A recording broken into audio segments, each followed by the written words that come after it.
Assalamualaikum warahmatullahi wabarakatuh. Selamat pagi, salam sejahtera bagi kita semua. Om Swastiastu, Namo Buddhaya, salam kebajikan. Halo semua, perkenalkan nama saya Nurul Febrina dari program studi PGSD semester 1 Universitas Esa Unggul Kampus Kebonjeruk.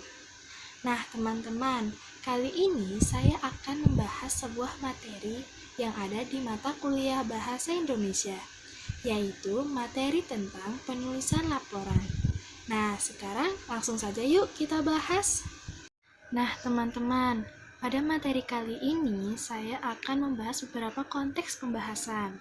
Yang pertama, ada pengertian laporan, ciri-ciri laporan, fungsi laporan, tujuan laporan, jenis-jenis laporan, format penulisan laporan, dan yang terakhir, langkah-langkah dalam penulisan laporan. Nah, sebelum lanjut ke pembahasan yang lainnya, kita perlu mengetahui dari pengertian laporan tersebut. Apa sih laporan? Yuk kita bahas.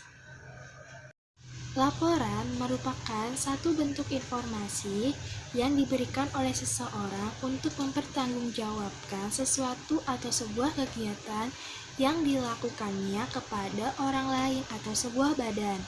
Nah, teman-teman, jadi yang dimaksud dalam laporan ini adalah hasil akhir dari kegiatan yang telah kita lakukan dan kita berikan kepada orang yang memberi kita tanggung jawab agar dia bisa mengevaluasi dan melihat hasil akhir dari kegiatan tersebut. Apakah berjalan dengan baik dan apakah terdapat kendala di dalam kegiatan tersebut. Selain itu, laporan adalah bentuk tulisan yang berisi informasi tentang sesuatu yang telah diamati, diteliti, dan diobservasi. Teman-temanku sekalian, tahu tidak sih bahwa laporan dikatakan baik apabila laporan tersebut memiliki ciri-ciri? Nah, di sini saya akan menjabarkan beberapa ciri-ciri dari laporan. Yang pertama, menggunakan bahasa formal. Di sini, laporan haruslah menggunakan bahasa yang formal, jelas, dan baik, agar yang memberi tanggung jawab dapat mengerti hasil dari laporan tersebut. Yang kedua, objektif. Laporan haruslah bersifat objektif atau sesuai dengan fakta yang terjadi pada kegiatan tersebut. Yang ketiga adalah sistematis. Penulisan atau pembuatan laporan haruslah sesuai urutan dengan perencanaan yang baik, agar pembaca dapat mengerti urutan-urutan yang terdapat di laporan tersebut. Yang keempat, dibuat atas permintaan. Terkadang pemberi tanggung jawab meminta pembuat laporan agar membuat laporan yang panjang ataupun pendek. Nah, itu namanya disebut dibuat atas permintaan. Yang kelima, logis. Di dalam laporan terdapat keterangan-keterangan serta alasan-alasan. Nah, di sini alasannya harus masuk akal ya, atau logis. Dan yang keenam, tepat waktu. Terkadang laporan diminta secepat-cepatnya atau tepat waktunya. Jadi, kita harus menyusun laporan dengan baik agar hasilnya pun maksimal. Laporan juga memiliki fungsi. Di sini, saya menjabarkan 4 fungsi laporan. Yang pertama, sebagai penyampaian informasi kepada pemberi tanggung jawab bahwa kegiatan yang diserahkan kepada pihak yang ditugaskan telah selesai. Nah, yang kedua, pertanggungjawaban dan pengawasan. Yang ketiga, bahan pengambilan keputusan dari kegiatan yang dilakukan. Dan yang keempat adalah alat pembina kerjasama. Teman-teman, selain fungsi laporan, laporan juga memiliki tujuan. Di sini saya menjabarkan 3 tujuan laporan. Yang pertama, bahan evaluasi terhadap hal-hal yang sudah dilakukan. Nah, di sini laporan sebagai bahan evaluasi yang dilihat oleh pemberi tanggung jawab apakah kegiatan tersebut dapat berjalan dengan lancar atau terdapat kendala. Yang kedua, agar pelaksanaan tugas yang dipercayakan kepada orang atau petugas tertentu dapat diketahui oleh pihak yang menugaskan atau pihak yang memberi tanggung jawab dari kegiatan tersebut. Yang ketiga adalah sebagai pertanggungjawaban terhadap tugas yang diberikan kepada pihak yang memberi tugas. Teman-temanku sekalian, apakah kalian sudah mengetahui ada apa saja sih dari jenis-jenis laporan?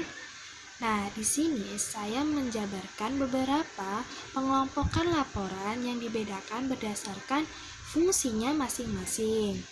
Jenis laporan tersebut antara lain, yang pertama, laporan peristiwa. Apa sih laporan peristiwa itu?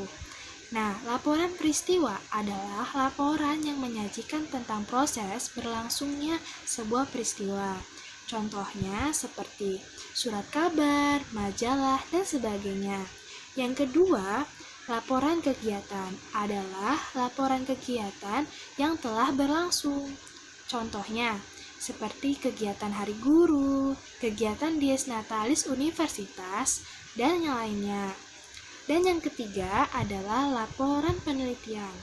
Laporan penelitian adalah laporan yang berisi mengenai hasil penelitian yang telah dilakukan. Biasanya laporan penelitian ini dilakukan ketika kita melakukan kegiatan praktek. Contohnya seperti kegiatan praktek kimia atau yang lainnya. Nah, teman-teman, kalian pernah nggak sih merasa bingung mengenai format yang harus ada di dalam laporan tersebut? Nah, kadang kita suka mikir apa aja sih format yang harus ada di laporan agar laporan tersebut bisa dikatakan baik. Nah, di sini saya akan menjelaskan beberapa format penulisan laporan agar laporan kita buat dapat maksimal. Format penulisan laporan terdiri dari yang pertama, judul. Pastikan laporan kita memiliki judul yang baik dan tepat sesuai dengan kegiatan yang kita lakukan. Nah, yang kedua, pastinya kata pengantar. Yang ketiga, daftar isi. Nah, daftar isi di sini kita buat ya dengan baik. Yang keempat, isi. Nah, isi juga dibagi dari beberapa bagian, yaitu pendahuluan, latar belakang, tujuan kegiatan kita, isi dari kegiatan tersebut, kesimpulan dari kegiatan tersebut, saran, dan lampiran. Lampiran bisa berupa foto ataupun dokumen lainnya. Nah, itu dia format penulisan laporan. Nah, teman-teman, setelah mengetahui format penulisan laporan, kita langsung saja yuk ke langkah-langkah dalam penulisan laporan. Di sini saya menjabarkan 3 langkah dalam penulisan laporan. Yang pertama adalah melakukan kegiatan observasi, yaitu kegiatan yang kita lakukan untuk kita buat laporannya. Yang kedua, menulis kerangka laporan. Nah, kerangka laporan tersebut berisi tentang kegiatan yang kita lakukan, waktunya kapan, dan tujuan dari kegiatan tersebut tuh apa. Nah, yang ketiga, menulis laporan lengkap. Di sini kita menulis laporan sesuai dengan format penulisan laporan yang tadi saya jelaskan.